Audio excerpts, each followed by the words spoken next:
If you haven't watched any of my other videos in this BMW R18 series, the title and thumbnail to this video might appear a little one-sided toward the R18 Transcontinental. And this is true, so if it's confusing, let me get you up to speed quick. We currently have on long-term loan at the channel this BMW R18B from BMW UK, and when I learned that they also have a Transcontinental kicking around, I thought it'd be cool to do a comparison video on these two, because they get compared and contrasted a lot. If you're new to R18s and this is the first video you're watching on them, they have a few nuances that make them stand out from the crowd, which I'll go over in a sec. If you're familiar with R18s, skim forward a minute or so. Here's those nuances. Number one, big boxer engine. BMW's largest ever, delivering massive low-end torque with a noticeable side-to-side throb on startup. And when you blip it, when you go down the box. Number two, mid-controls for cylinders. Your feet are positioned underneath you, but those big cylinders are right there, limiting space and making highway pegs tricky. Number three, classic looks, modern tech. Looks classic, but is packed with modern aids like ABS, ride modes, and available active cruise control. Number four, exposed drivetrain. Features a beautifully classic, visible, open drive shaft. Number five, frequent maintenance. The Boxer requires a valve clearance check every 6,000 miles. A quick check, but an ownership point to note. The BMW R18 we have on loan is heavily loaded with a lot of option 719 parts from the BMW accessory list, but I won't go over that entire spec because the first video in the series did that. I'll leave a link to it in this video's description.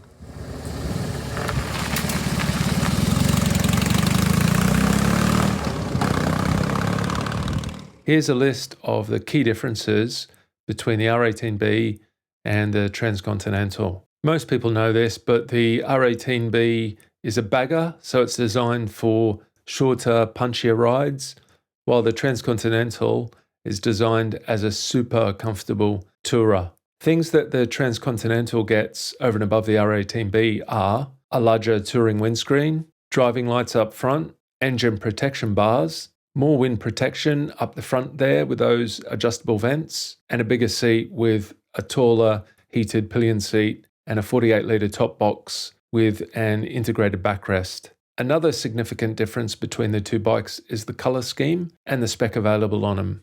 I love how BMW have specced up the R18B that I've been riding for the last few months, and I think this is actually pretty close to how I'd spec the bike up if I was buying it for myself.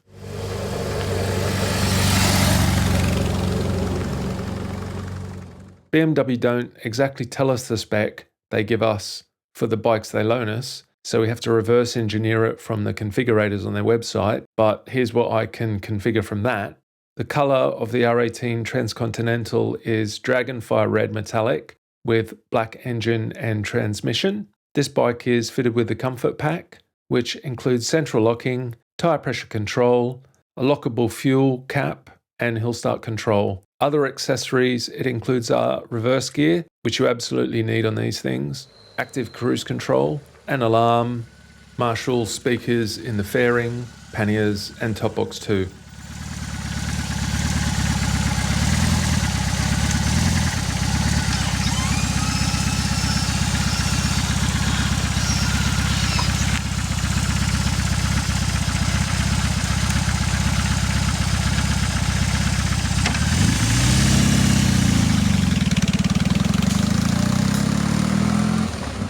The R18B was brand new when we got it, and I've now put around 1,600 miles on the clock, and I've done a wide variety of riding on it, so I sort of feel like I'm starting to know the bike really well. My favourite length of rides to do on the bike is actually longer, like 1 or 2 hours, because I can really feel like I can get into the flow and spend some proper quality time on it. I do use it for shorter rides around town and things, but for these rides I always feel like they're not enough, and I want to go for longer. Is this an odd thing?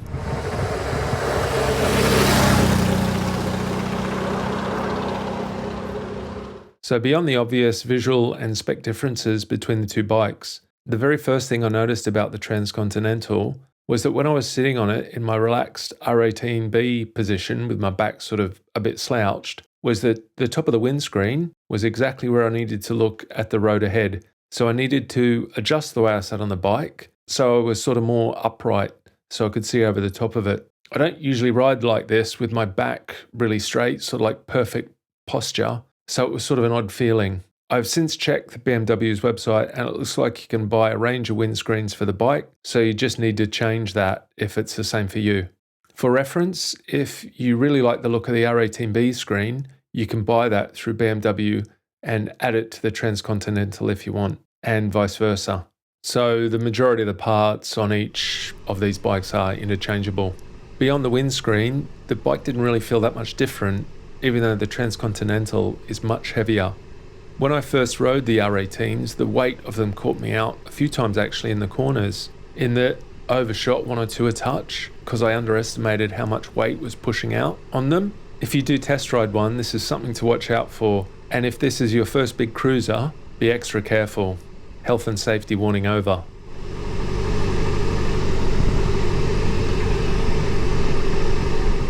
Someone in the comments of a previous video also pointed out that there was a difference in steering angles between some of the R18 models, which I thought was interesting, but both the R18B and the Transcontinental share the same geometry here. My wife's been on the back of both bikes, and obviously the Transcontinental is the winner here. The R18B's got a pillion seat, but I reckon it's only good for short rides. I was really only comfortable with her on the back for about 30 or 40 minutes in one go. Transcontinental though, different story. I reckon she could spend as long as I could sat on there. For reference, my wife's 5'2" and weighs 53 kgs or 116 pounds. And with her on the back, I can sort of feel that she's there, but it doesn't really make a big difference to how the bike rides. At slower speeds, I feel the difference. More like when I'm starting off or pulling up or parking, the bike just feels like it's got a bit more weight over the back, which it obviously does. As I mentioned, the pillion seat has heating, which goes a long way to keeping him happy.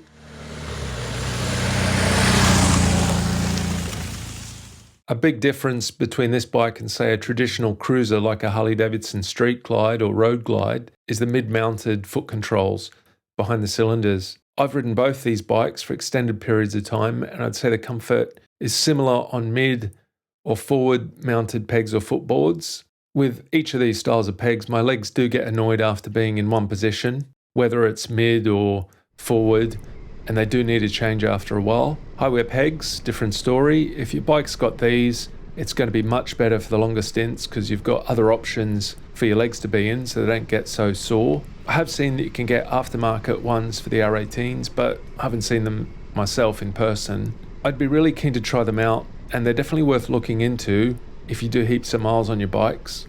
I have tried putting my feet on the engine bars of the Transcontinental, but it puts your calves and boots so close to the cylinders, so I'm not entirely convinced that the high-wear pegs on the R18 would work that well.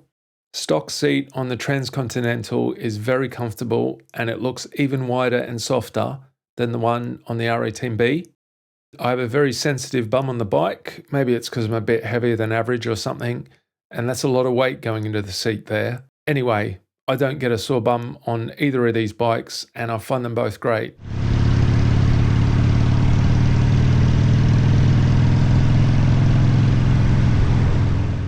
Heated seats and heated grips on these bikes are great, and they're lovely and hot. Just on the heating, I set up the favorites button on the switchgear here to make accessing the heated grips and seating easier on the go than having to go completely into the menu all the time.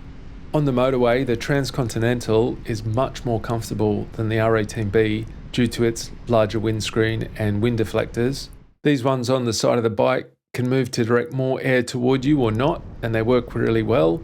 When I'm sitting on the R18B, the air goes over the screen and hits the top of my helmet and creates buffeting. On the Transcontinental, the air goes well over the top of it. Also, one thing about these R18s is that because the cylinders are out to the side, there's a significant amount of air flowing right into your crutch. For some of this is great, winter no good.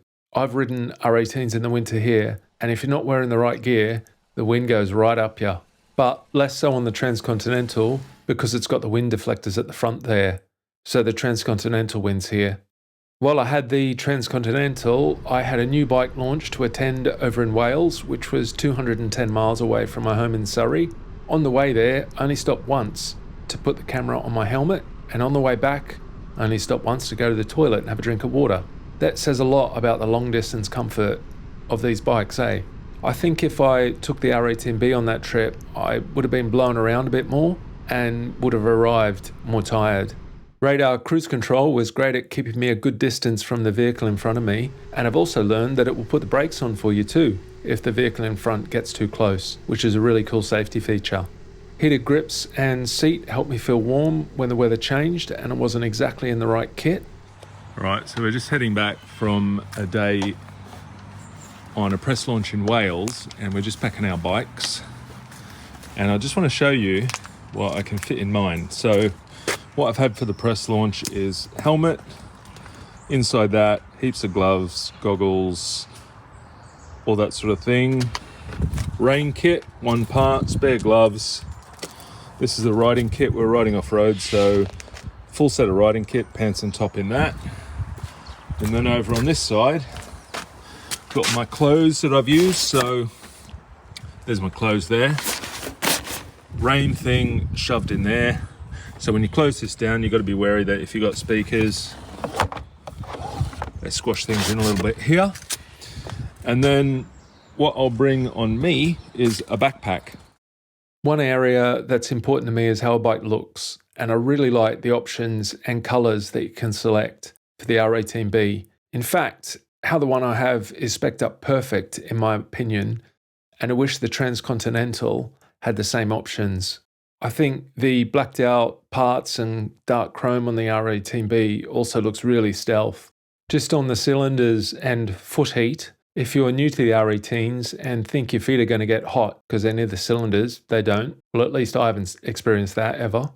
One thing I do like about the R18B suspension is that it automatically adjusts the preload on the back shock depending on the load, and the Transcontinental uses the same system. This is great because it means you don't need to adjust it manually yourself all the time when the load changes, and different people can jump on the bike and ride it, and the preload on the back shock will be right for them. Sometimes these features on bikes, it can be hard to tell if it's actually working, but on these bikes, you can feel the rear holding up where it needs to be in its travel. You especially need it on the Transcontinental because the pillion's weight is well over the back wheel.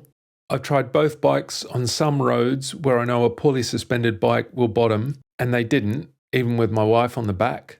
All right, let's move on to some cons. So with the Transcontinental, there is a few cons, and they do carry across from the R18B. First, there's the resonance you hear from the front wheel when you're riding along. It's always there, and it sounds like the sound from the front wheel is being carried up into the fairing and echoing around a bit.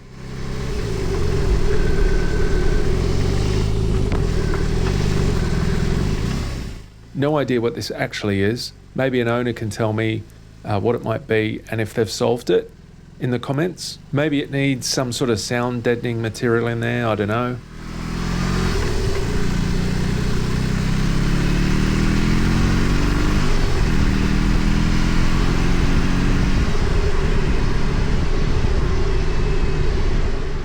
Next, the sat-nav. I'm not going to go on about it. Suffice to say, it's less than ideal on these bikes. It has problems connecting, and then sometimes it disconnects for no reason. I'm not going to go on it too much because I've already covered it in previous videos, but it's a thing.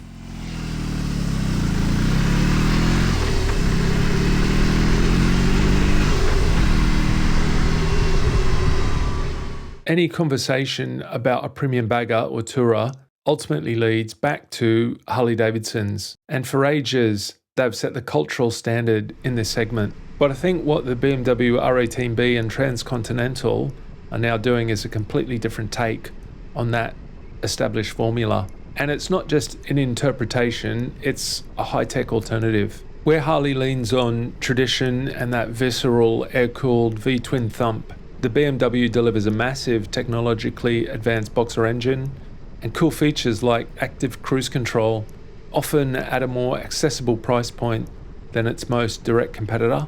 Which one is best for you? I don't know. Ride them and see what you think. All right, I'm going to keep my verdict pretty simple. Looks wise, I think the R18B wins hands down and would always choose it if I was riding by myself on rides where I didn't need to go on the motorway for long stints or carry luggage or a pillion. For long motorway hauls, I'd always go with the Transcontinental because of its screen and top box. Also, some of us always take someone on the back, so that means the decision between these two bikes is fairly easy. Let me know if you have any questions in the comments. That's it. Thanks for watching.